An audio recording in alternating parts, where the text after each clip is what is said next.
యస్య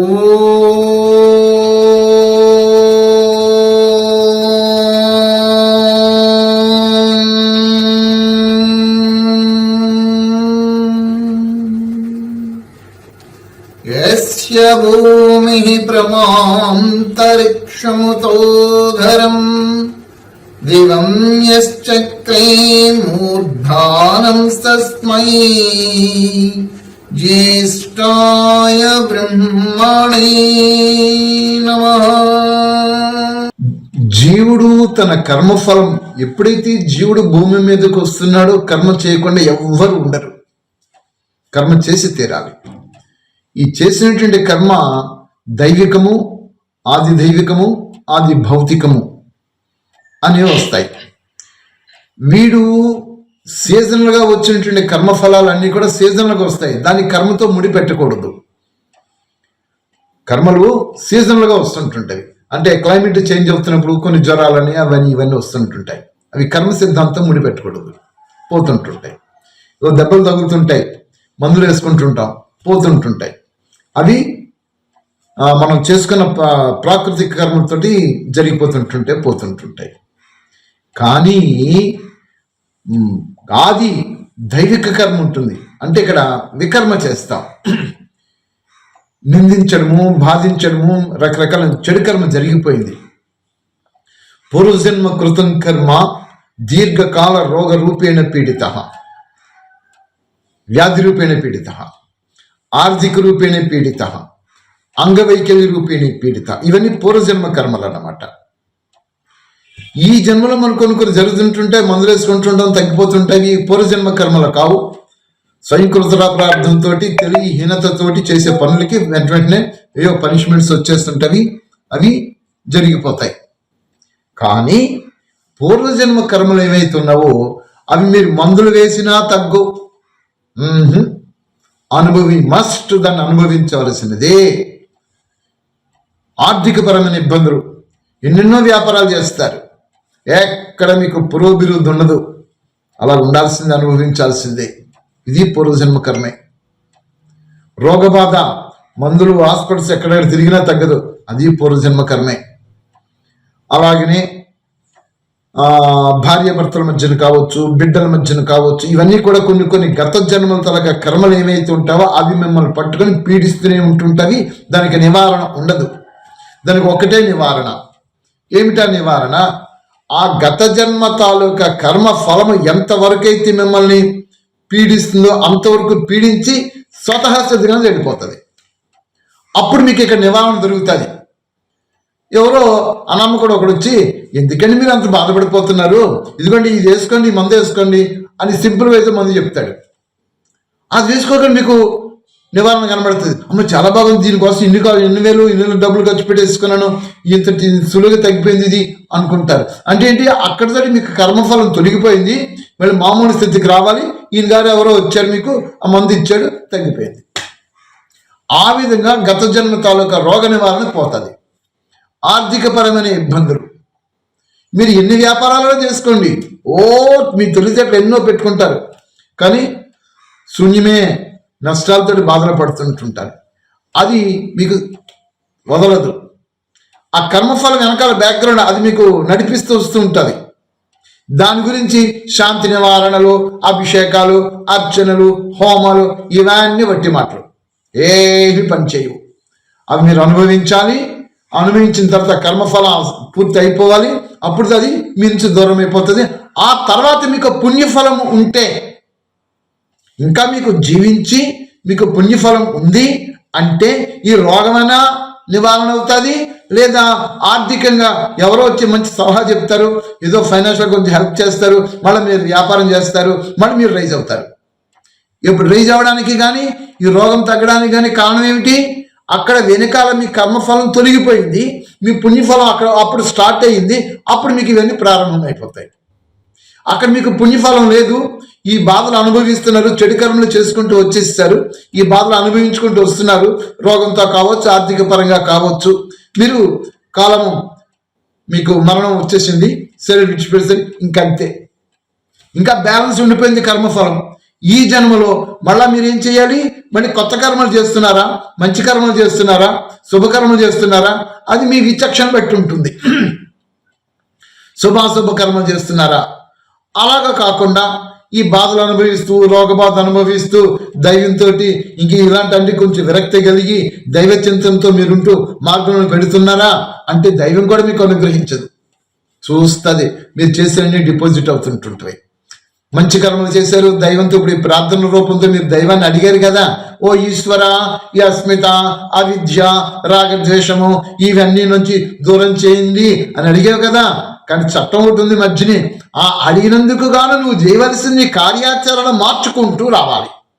ఈ కార్యాచరణ మార్చుకోకుండా రోగబాధలు అనుభవిస్తూ, ఆర్థికపరమైన ఇబ్బందులతో ఉంటూ, రకరకాల వికర్మలు చేసుకుంటూ మళ్ళా దైవాన్ని ఆరాధిస్తే మళ్ళా దైవం పక్కన చూస్తుంటుంటాడు. మళ్ళీ కర్మలన్నీ డిపాజిట్ అవుతుంటుంటవి, దైవం నీకు అనుగ్రహించరు.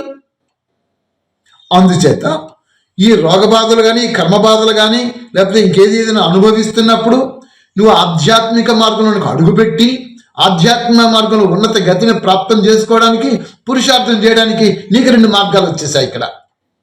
ఒకటి, కర్మఫలము అనుభవించి తీరవలసినదే.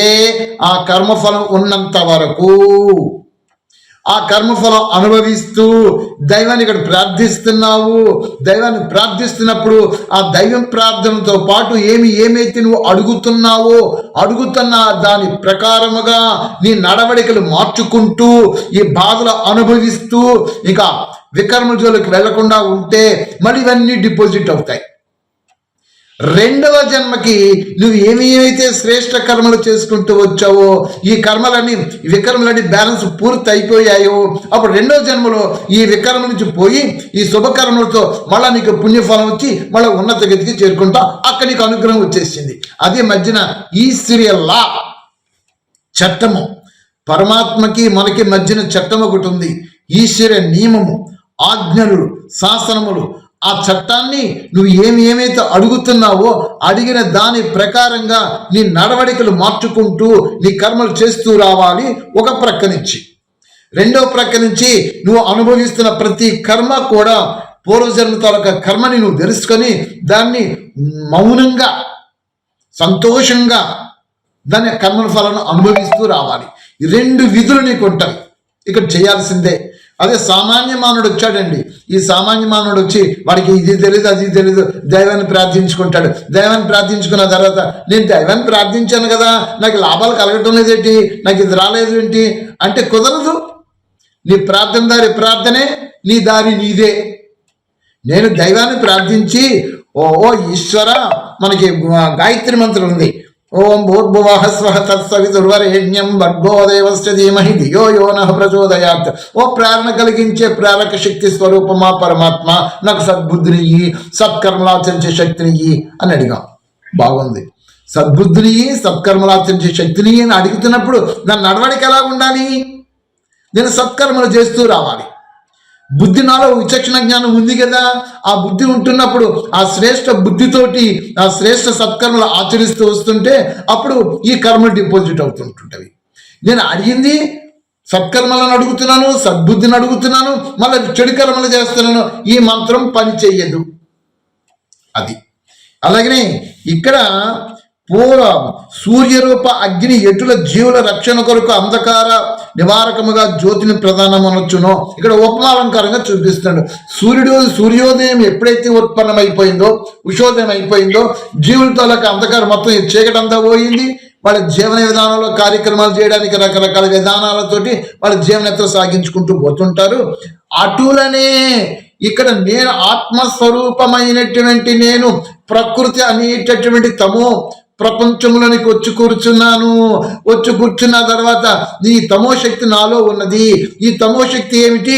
అస్మిత, అవిద్య, రాగద్వేషములు, అభినివేశములు, పంచక్లేశములు. ఈ పంచక్లేశములో నేను చిక్కుకున్నాను ఈశ్వర. సూర్యుడు ఏ విధంగా అయితే సూర్యుని యొక్క శక్తి ఇక్కడ భూమండలం మీదకి ప్రసారమైపోయి అంధకారాన్ని తొలగించినదో నిన్ను నేను అలాగే వేడుకుంటున్నాను ప్రభు. నాలో అజ్ఞానం అనే అంధకారాన్ని, అవిద్య అంధకారాన్ని, ఈ రాగద్వేషాలని, ఈ అస్మితని ఇవన్నీ తొలగించు తండ్రి అని మంత్రం ద్వారా పరమేశ్వరుడు మనం ప్రార్థిస్తున్నాము. ఓకే, నేను ప్రార్థించాను, నాకేమైనా వచ్చేసిందా? ఏమీ రాలేదు. మరి ఏం చేయాలి? నేను నాకు మొట్టమొదట అవగాహన కలిగి ఉండాలి. పరమాత్మ మీద అవగాహన ఉండాలి, నా మీద అవగాహన కలిగి ఉండాలి, ప్రకృతి మీద అవగాహన కలిగి ఉండాలి, నా కర్మల మీద అవగాహన కలిగి ఉండాలి.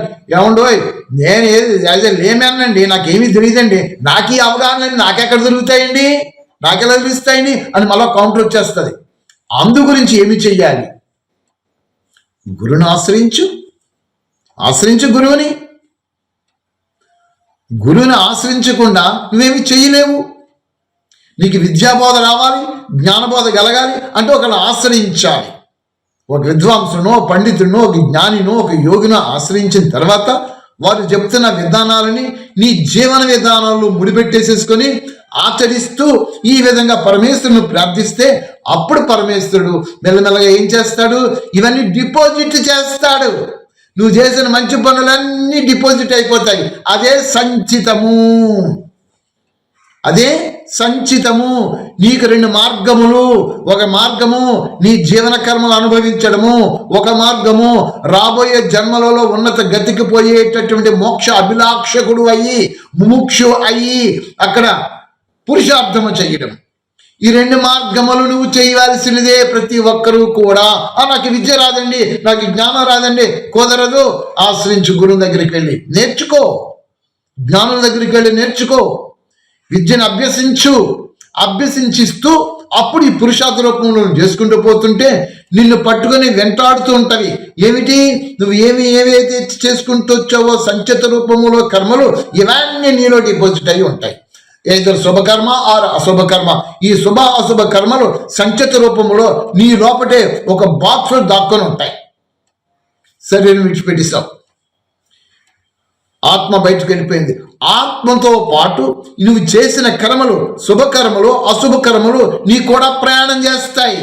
అది దాన్నే ఆగామి అని అన్నారు. నీ కూడా ప్రయాణం చేస్తాయి. ప్రయాణం చేసిన తర్వాత మళ్ళీ ఎవరో ఎక్కడెక్కడైతే రుణపాసం ఉందో, పూర్వజన్మ కృతం కర్మ రుణానుబంధ రూపేణ ఈమె తల్లి తండ్రి భార్య బిడ్డలు ఎక్కడెక్కడ అక్కడికి వెళ్ళి వాళ్ళ గర్భంలోకి వెళ్ళిపోతాం. వాళ్ళ గర్భంలోనికి వెళ్ళిపోయిన తర్వాత నీ కూడా ఏదైతే కర్మ ఆగామి రూపంలో వచ్చిందో అది ప్రారంభ రూపంలో అక్కడ అనుభవించడం ప్రారంభిస్తావు. నేను జన్మించాను, గర్భంలో ప్రవేశించాను, భూమి మీదకి వచ్చేసాను. అప్పుడు ఆ వెనకాల నేను చేసిన కర్మలు సంచితంగా డిపాజిట్ అయిపోయినవి. నేను అక్కడ చనిపోయిన తర్వాత నాకు కూడా ప్రయాణం చేసిన ఆగామి రూపంలో ప్రయాణం చేసినవి నేను జన్మించిన తర్వాత ప్రారంభ రూపంలో అనుభవిస్తాను. ఇక్కడ రామకృష్ణ పరమహంస అయినా అంతే, రమణ మహర్షి అయినా అంతే, లేకపోతే ఎక్స్వైజెడ్ ఎవరైనా అంతే. వారు చేసిన కర్మలు అనుభవించి తీరవలసినదే. నేను యోగాలు చేస్తాను, నా కర్మలు పోతాయంటే అప్పుడు పోస్ట్ పోన్ అవుతాయి. నేను యోగం చేసుకున్నానండి, నాకు ఏ రోగం రాలేదండి. ఎక్కడ రాలేదు? నీ యోగం ద్వారా దాన్ని అడ్డుకున్నావు. రెండో జన్మ మళ్ళీ సీరియల్ మళ్ళీ ఆ సమయం మళ్ళీ అది వచ్చేస్తుంది. మొత్తానికి అనుభవించి తీరవలసిందే. తప్పు చేసావు, పనిష్మెంట్ అనుభవించి తీరవలసిందే. అందుకనే మొట్టమొదటే తప్పు చేయకుండా అష్టాంగ యోగాంగ సాధన వచ్చింది. నేను యోగాన్ని చేసుకున్నానండి, భగవంతుని స్మృతి చేసుకున్నానండి, నేను యోగాలు చేస్తున్నానండి, ప్రాణాయామం చేసేస్తానండి, లేదా అభిషేకాలు అర్చనలు హోమాలు చేస్తానండి, నా పాపాలు పోతాయండి, అవన్నీ వట్టి మాటలు నమ్మకండి. పోయినట్టుగా మీకు భ్రమలోకి వచ్చేస్తాయి. ఇక్కడికి ఈవేళ మీరు అనుభవించలేదు, రేపు అనుభవిస్తారు. చేశారు కదా, మీ మీద డిపాజిట్ అయిపోయి ఉంది కదా, అది ఎక్కడ పోతుంది? ఎక్కడికి పోదు. అందుకని ఇక్కడ ఈ మంత్రపూర్ భాగంలో మిమ్మల్ని మీరు భగవంతుని అడుగుతున్నారు, ప్రసాదించుదువుగాక తండ్రి అవిద్యని, అస్మితని, రాగద్వేషములను, ఈ పంచక్లేశముల నుంచి నన్ను దూరంగా ఉంచు అని భగవంతుని అడగడంతో పాటు నీ కర్మ కూడా దానికి అనుగుణంగానే సాగాలి. అప్పుడు శుభకర్మ అవుతుంది. ఆ శుభకర్మ నీలో డిపాజిట్ అవుతుంది. ఆ డిపాజిట్ అయినటువంటిది నువ్వు శరీరం విడిచిపెట్టిన తర్వాత అవ్వచ్చు, లేకపోతే వికర్మల బ్యాలెన్స్ లేకపోయినా ఉండవచ్చు. అప్పుడు నీకు మళ్ళీ ఫలితాల రూపంలో వచ్చేస్తాయి. అలా కాకుండా శరీరం విడిచిపెట్టేశారు, ప్రారంభ రూపంలో రెండో నెక్స్ట్ రోజుకి వచ్చేస్తుంది. వచ్చి అక్కడ అనుభవిస్తాము. అదండి దీని తాలూకు అర్థము. అయ్యా అర్థమైందండి కిరణ్ గారు? అయింది సార్. ఇంకా చెప్పింది అంతా మళ్ళీ ఇంకొకసారి రికార్డింగ్ చూస్తే నాకు మీరు చెప్పిన నేను 4-5 సార్లు చూస్తే గానీ లోపలికి మనసులోకి హత్తుకోదండి. Okay sir. అందువల్ల అమ్మా లక్ష్మి గారు, అమ్మ లక్ష్మి అర్థమైందా తల్లి? అర్థమైంది సార్. బాగా అర్థమైంది. రైట్ తల్లి.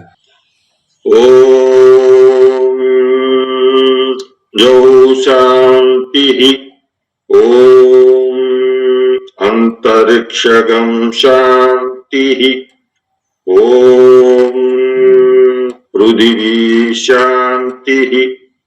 ఓం ఆపః శాంతి. ఓం ఓషధయః శాంతి. ఓం వనస్పతయః శాంతి. ఓం విశ్వే దేవాః శాంతి. ఓం బ్రహ్మ శాంతి. ఓం సర్వగం శాంతి. ఓం శాంతిరేవ శాంతి. ఓం సామా శాంతిరేధి. ఓం శాంతి శాంతి శాంతి. ఓం